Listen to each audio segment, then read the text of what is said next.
Good morning. On behalf of Sandra, Russell, Steve and Kelly and the wider Morris family, I welcome you all here to honour and reflect on the life of Mary Morris.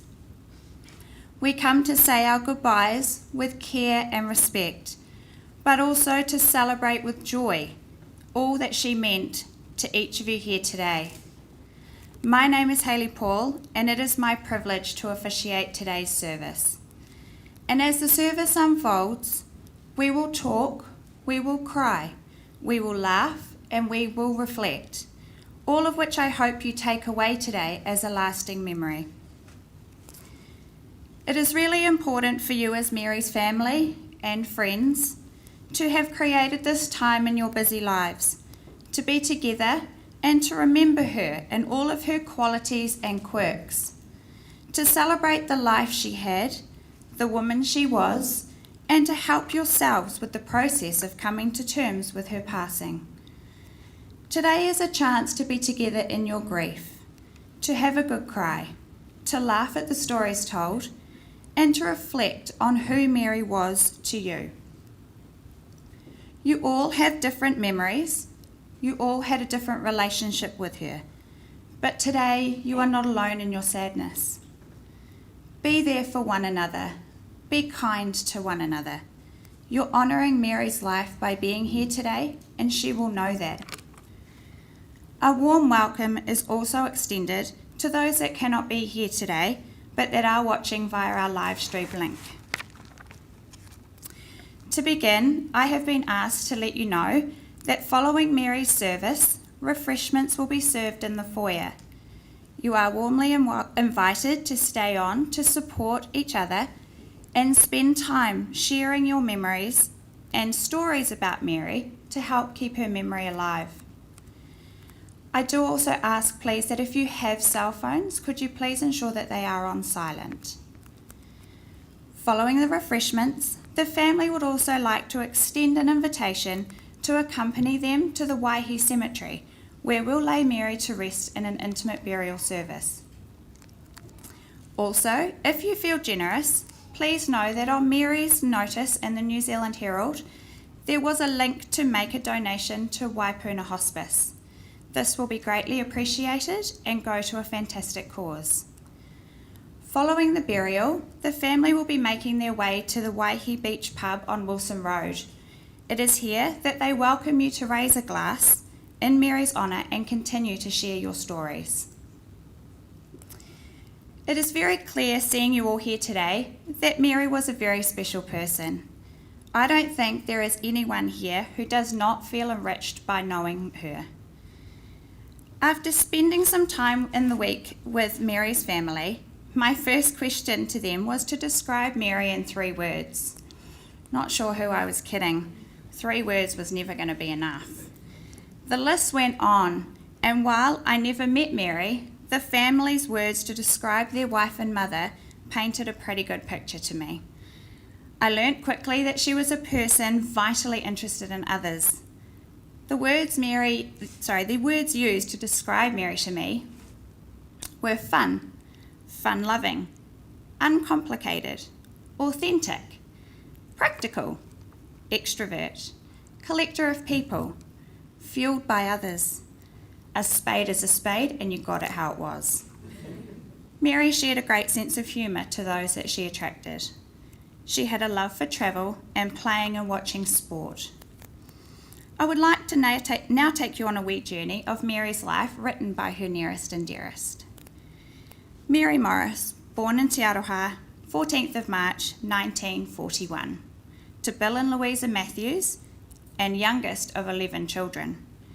They moved to Te Aroha to Ohaupo, where she attended Ohaupo School briefly. Now we say briefly because she used to tell us tales of climbing a tree to gain a bird's eye view of the truancy officer walking up the driveway. In her early teens, she then moved to Tokoroa. In Tokoroa, it is here that Mary landed her first job as a machinist at the Burley Bra factory. And as a wee slip of a girl at just 16, she met a handsome young fella called Russell at one of the local dances. This is where true love began. She also worked as an usher at Star Luxury Cinema and at Tokoroa Hospital as a wards maid up until their wedding on the 18th of March 1961 at the Tokoroa Presbyterian Church. Russell and Mary then moved into their first home, where Mary sold her wedding dress to buy lino for the kitchen.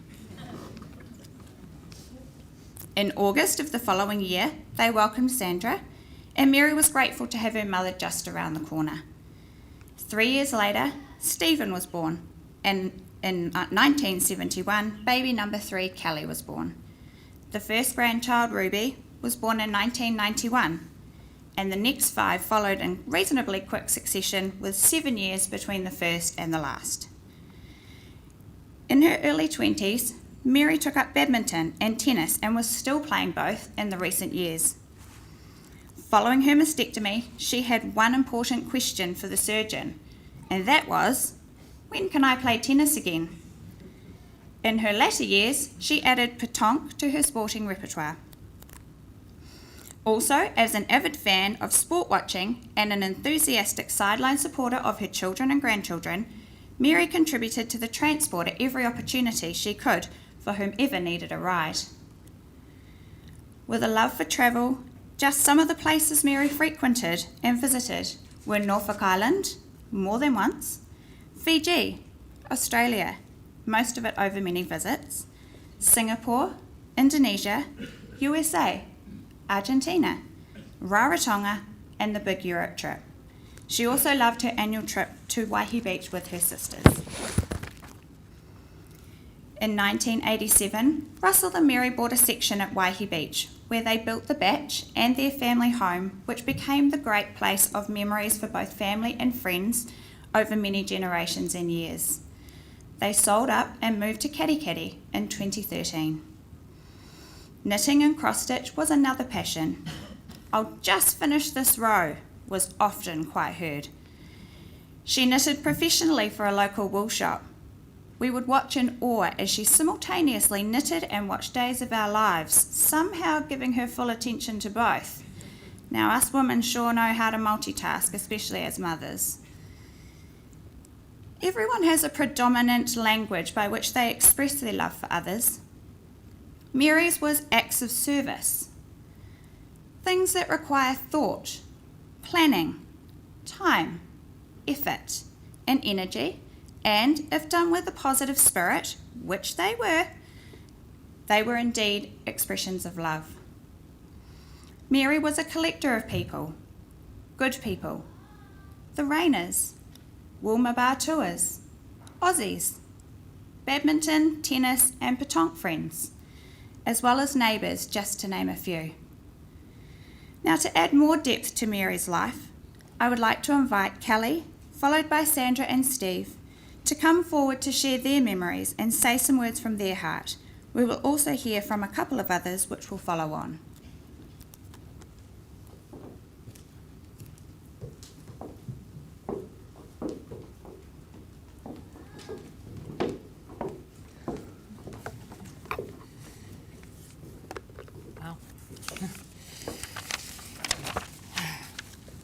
Hi everyone, I'm Kelly, Mary's youngest. Mum and I were talking a few months ago about, during one of the lockdown levels, about how hard it must be for families wanting to farewell loved ones with the restrictions on funeral numbers. "So what do they do?" she asked. And I said, "Well, Mum, I guess some families might just have a private family service." "Oh, bugger that," she says. "No, I'm having a big funeral. I want everyone to be there." And that was Mum. She loved having people around, and as Hayley mentioned, she was a collector of great people. She had this ability to turn an acquaintance into a good friend within a matter of minutes. People were drawn to her warmth and sense of fun. She was refreshingly uncomplicated. What you saw is what you got. If she liked you, you knew it. If she didn't like you, well, subtlety wasn't always Mary's strong suit. She collected people from all over the place. From the badminton and tennis courts of Tokoroa, the pétanque terrain of Tanner's Point, to the tour buses of Europe. When she found good people, she hung on tight. truly understanding the importance and value that they give to your life. Mum got it. It's all about people. The saying goes that friends are the family you choose. But Mum chose family as great friends too, including the family she married into and those that married into hers. None of this blood is thicker than water nonsense for Mary. She loved you all. One of the staff at Acacia Park pulled me aside one day and said, "Your mum's had a lot of visitors. I'm a bit worried it might be a bit much for her." "Well, knowing Mum," I said, "she won't mind, but I'll ask." So I asked, and Mum said, "Let them come. I can sleep when they're here if I need to." But don't be fooled. She never missed a trick. So even if she was asleep, you could be sure she heard every word you said. Well, Mum, you almost got everyone here. I just want to acknowledge our wonderful family and Mum and Dad's special friends in Australia, who for obvious reasons couldn't be here today. We feel your presence and your love from across the ditch. Thank you.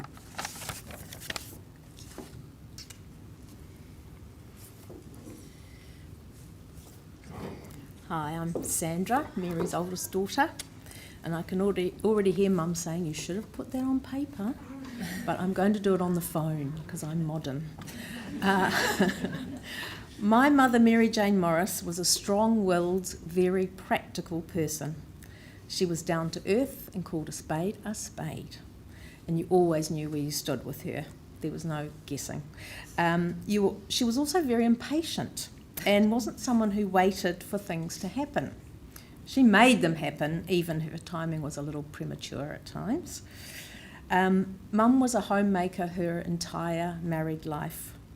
Many people don't think of this as a job, but she made a great job of it.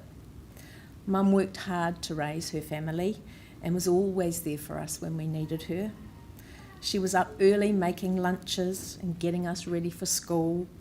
We walked to school, as you did in those days, but on rainy days, even at high school, walking out of the school gates, drenched and freezing, and there were plenty of days like that in Tokoroa, believe me, I knew Mum would be there to give a ride home to as many of my friends that she could cram into the car. There was always a homemade comfort meal at 6 o'clock, no earlier, no later. She was great at budgeting, and shopping was always done on a Thursday. So by Wednesday, things were pretty sparse, but her practical side ensured something was hidden away to get us through till shopping day. We used to hang out for shopping day. Mum was an avid sports participant, as Hayley mentioned, and also a sports follower. From the rugby fields watching Steve in the late 1960s, right through to the rugby, hockey, volleyball and soccer fields in the 2020s. She was at her most enthusiastic watching her grandies. Mum and Dad were often at Tiaki's rugby game in the morning and then drive to Tauranga to watch Ruby play soccer in the afternoon. Combined with 4 other grandies, I reckon she's watched more Saturday school sport than any other grandparent I know. Apart from Dad, perhaps. My mother taught me a lot of skills that I'll always cherish. She taught me how to sew. She made some amazingly cool clothes, and one that I still remember vividly was a seersucker long dress with a frill at the bottom and sheared elastic on the arms. I loved it. It was awesome. She taught me about cooking and baking, and being the keen baker, we were often treated to goodies. However, her baking skills didn't extend to scones. She never got them right. And this was reinforced one unfortunate afternoon, known as the 70s scone slinging situation. Us 3 kids had been sitting around the kitchen table for what felt like hours, ravenous of course, eagerly awaiting these fluffy, butter-laden hot scones. The oven door opened. The heat and the smell wafted to the table. Then suddenly the cry of, "These are no good, bloody flat!" And with that, they were flung out the door into the porch where they ricocheted off the windows. Only good for the bloody birds. Closely followed by 3 hungry kids gathering them up. And there's also the stabbed 21st cake incident of 1983, which you can ask me about later. Or Helen knows about it too. There were successes through the Weet-Bix loaf from the TV Guide circa 1970, cream puffs, sultana cake, trifle, and mango cheesecake, which Ruby's going to carry the torch for now. All of still which were well known amongst the grandkids today. Mum was a caring and thoughtful and an amazing woman who taught me a lot. The most important lessons were not verbal, they were in her actions. She always worked hard and was there when you needed her, babysitting, wallpapering, painting, knitting. Mind you, I still haven't got over the fact that I was the only kid at Forest View High School with a slightly different coloured blue hand-knitted jersey. And Steve had a pinkish one at intermediate school. What could you say? Her creative side was also reflected in her clever cross-stitching, cake decorating and sewing. She even made one of those groovy, round, woven chairs in the 70s. She was also known to get very creative with her wardrobe and her leopard skin and general animal print clothing and accessories. Mum loved living life. One of my friends who has known her for 40 years described her recently as a gorgeous, cuddly bundle of fun, always laughing and up for a good time. She was my mother, but she was also my friend, and I will miss her every day for as long as I live. Thank you.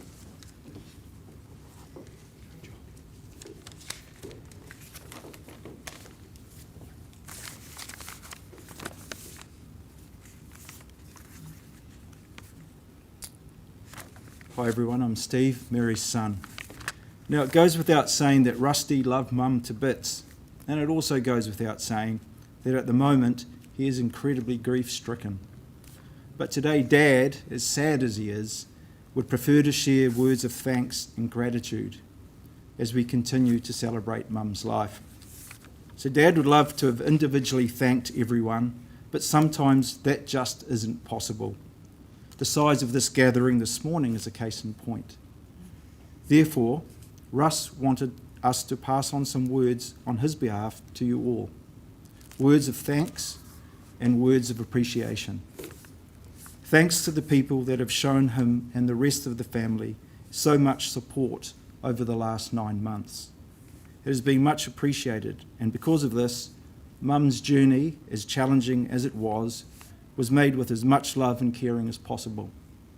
The support has been a revelation, and so much support has come out of the wings. Specifically, a huge thank you must go out to Mary's circle of dear friends. The support has been amazing. From the tennis courts of Waihi, as Cal said, to the petanque terrains of Tannis Point, and going back to the Wilmore Bar tour days of Tokoroa, you all continue to be special friends. To all family members with us in this room today or watching via live streaming, Russ sends his love and thanks. And of course it goes without saying that Sandy, Cal and myself do the same. Interestingly, Russ would also like to thank the team at News Talk ZB as they supported Mum through recent times. Well, Rusty would kind of like to thank them. I shall explain. You see, Mum always liked to Talkback Radio, listen to Talkback Radio, and more recently, News Talk ZB became Mum's connection to the wider world. Most nights she would fall asleep to the soothing voice of Marcus Lush through her headphones. This was Dad's cue to say to himself, all right, it's time to get a good night's sleep. I deserve it. But lo and behold, on occasions, whilst in the midst of deep slumbers, for example, 2 o'clock in the morning, Dad would be awoken by the melodious cry of, "That's bloody rubbish!"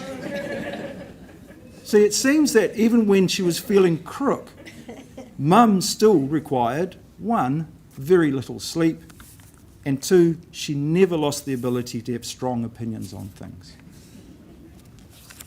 Now, a few months ago, Mum said to Kelly, "People have been so wonderful, I'm really surprised by the amount of support coming in all directions." And Cal's response was, "Well, Mum, the universe gives back what you put out.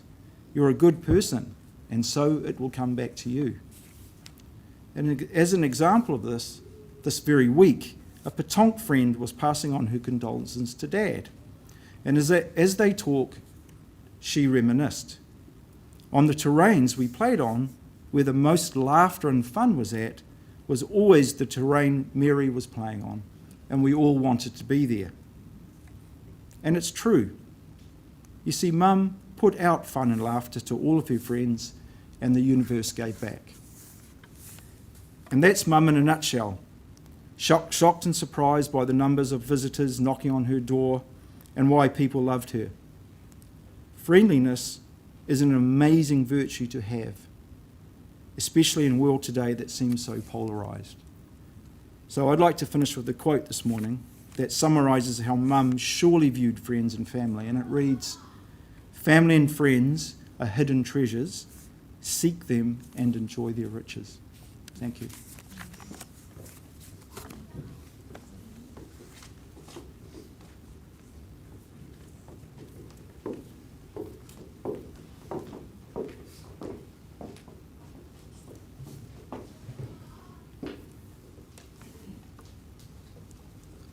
Thank you so much for those beautiful words and your tributes.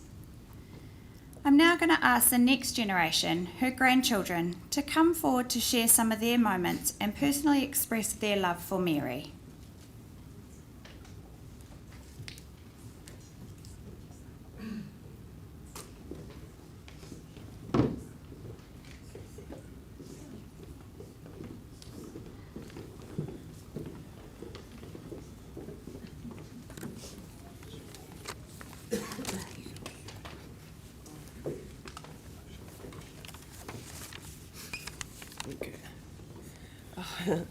Hi everyone, I'm Ruby. I'm the oldest grandchild of Mary.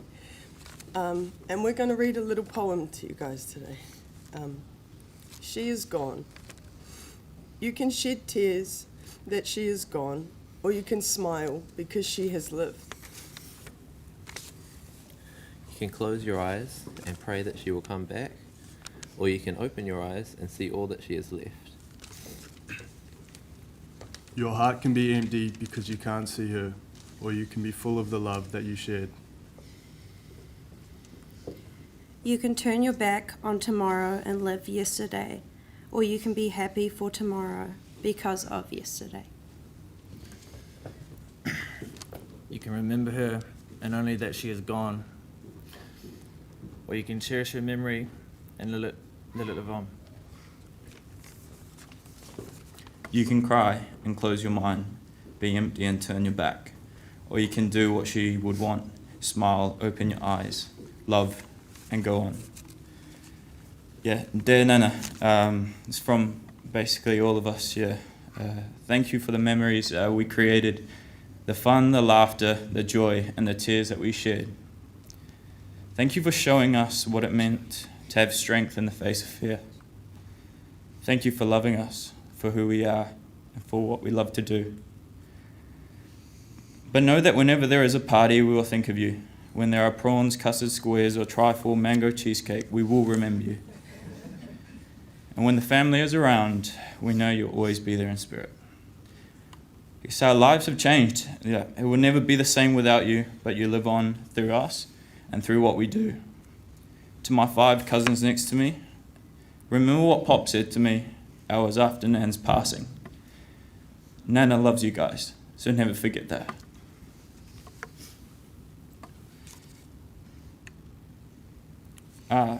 No amount of time could have ever been enough, but we are so grateful for the time that we had. So I say to everybody here, Mary loves you. Never forget that.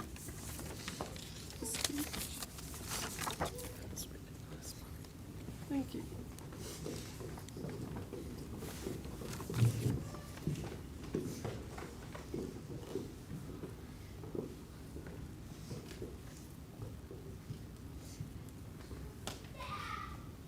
Thank you.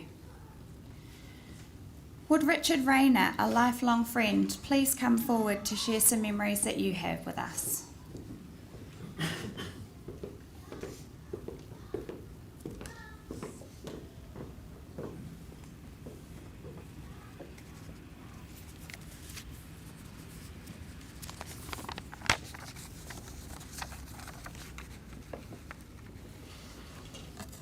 I've known Mary Morris for well over 50 years. We first met when my wife Robin and I and our two littlies were camping at Lake Waikaremoana. In those days, tents were square and white with a green roof and walls that came down to the ground and stopped there. After that, you're on your own. The idea of a sewn-in waterproof floor was still a long way in the future. It had poured all night, and although we seemed to have survived this early version of a climate emergency, it was clear that not all of our neighbours had been as fortunate. From next door came the voice of a very exasperated young mother. "Oh, look, Russell, he's kicked all his clothes outside as well. Half his sleeping bag too, little sod." Or some similar expression of maternal affection. She was outside the tent in the rain, gathering up bits of clothing and bedding from the security of the tent came deep-voiced words of sympathy and support, the kind of thing that some husbands do very well. So much for that. It was some little time later that morning, on my way back from the kitchen, that I became aware of a certain amount of nudging and whispering from our neighbours as I passed that tent. I was pretty sure I knew what had happened. At that time, I was working as the breakfast announcer on 1ZO Tokoroa, although I hadn't been expected to be recognised there so far from home. As it happened, however, some time previously, I'd presented this young mother, Mary, with a brand new TV set when she'd won some local retailers' competition. Well, one thing led to another, and pretty soon our two parties were getting on famously as we sat and watched our stuff dry out. We each had two little kids, one of each, and next day our two vehicles set off in convoy down to Wairoa in the first of what would become a whole series of road trips in the years ahead. And those trips just wouldn't have been the same without Mary. Always kind and concerned for everyone's welfare, but at the same time always ready to burst into hoots of laughter at the slightest provocation. And there were plenty of excuses. Our two families would often meet on Sunday morning in order to plan an outing for that afternoon. As often as not, we'd still be sitting there hours later, laughing and marvelling at our ability to spend a whole day on achieving pretty much nothing at all, unless you take into account the fine vintage Rochdale that used to be on sale in those days. Sometimes we did manage to decide on some particular program and stick to it, however. From that came a couple of South Island safaris many years apart and a trip to Melbourne and Tasmania. And my memories of Mary are of someone who was always game for whatever was being proposed, unless she had reservations about some aspect, in which case you'd better take note of her opinions again. But mostly her big-hearted enthusiasm was a catalyst for some really memorable experiences. We've seen these qualities demonstrated repeatedly in these recent months as her time with us ebbed away. Her focus was always on others and her mood was almost always determinedly cheerful. Not that life with her was just one long laugh, as Robin discovered one night when we were again camping at Waikaremoana. Russell and I, together with our sons Stephen and Simon, had set off to tramp the Waikaremoana track, leaving the ladies in charge of things back at the camp. One night while we were away, Robin and Mary were standing out in the dark looking at the lake and the starry sky above. And Robin noticed that Mary was having a little weep. She confessed that this was the first time she and Russell had been apart overnight since they'd been married. She was missing him badly. I mention that because that's the other loss we mark today, the end of a very, very special marriage. Russell and Mary were a living, loving, laughing example of all that's finest in a good marriage, which can only, I'm sure, make Russell's loss all the greater. I doubt if any of us can even imagine the enormity of the gap that Mary's passing will have left and will continue to leave in every aspect of his life each day. We can only hope that he'll at least to some extent be comforted and sustained by the love and support of his family and friends and the knowledge that we also grieve for the loss of His special Lady Mary.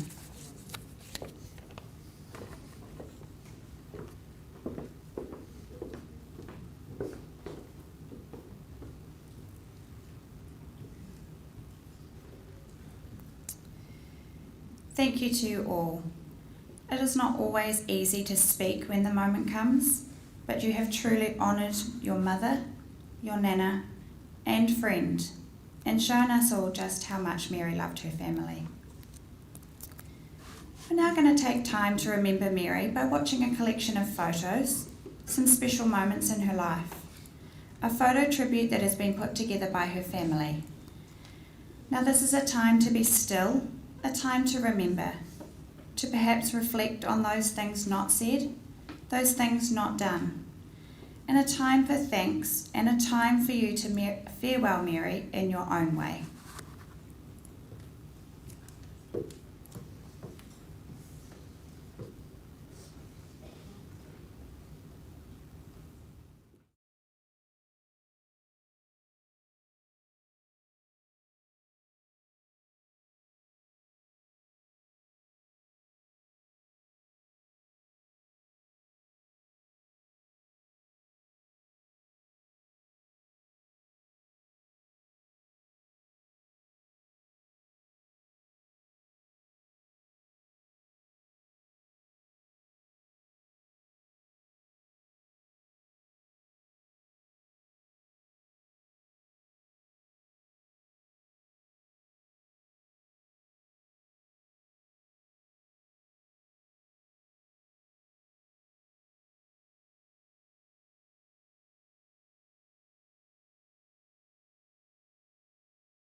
What a fantastic tribute that was.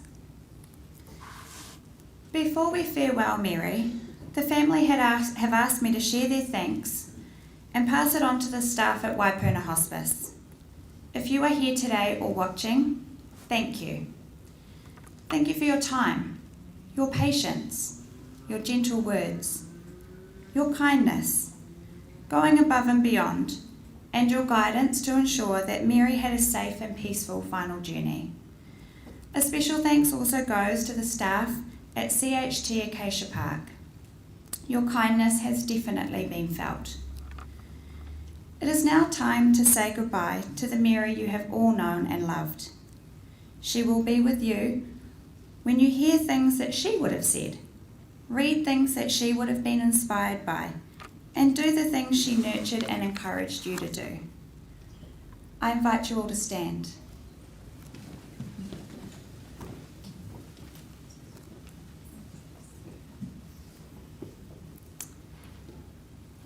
At this delicate time of transition, we really do feel some things in our hearts and souls. Mary, we will remember your kindness, your caring and genuine interest, and most of all your pride and love for your family. In grief at your passing, but in the deepest of gratitude for the life and sharing it with you, we now take your inspiration and our cherished memories to forever live in our hearts. With great respect and care, we commit Mary's body to be buried, returned to Mother Earth and her perennial life cycle. May the love and peace that unites us all heal and enrich our lives today and always. As the final song plays, I ask that you make your way together outside, where if you are unable to attend the burial, it is here you can pay your final respects.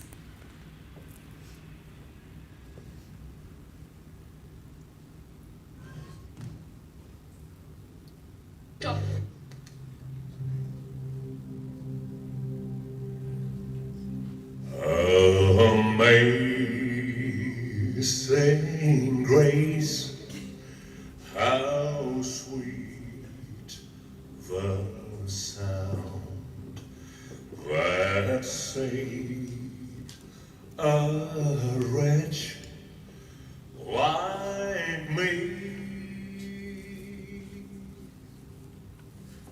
I once was lost, but now I'm found. I was blind, Lord, but now I see.